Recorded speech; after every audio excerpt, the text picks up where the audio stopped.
and we'll need a domain class representing a semester.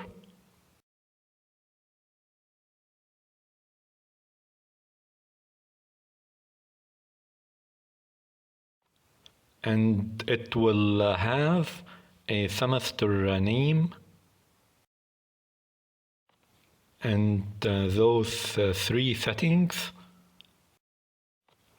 and a list of semester classes. And we will initialize the settings and the classes in the constructor. And we'll have those get methods and a set method for the name of the semester schedule, since the user will be providing that.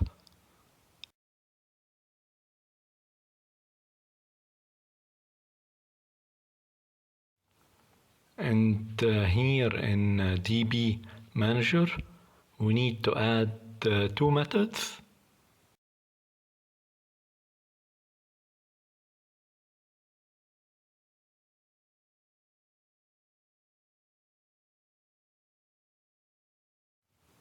One for inserting semester data into the database,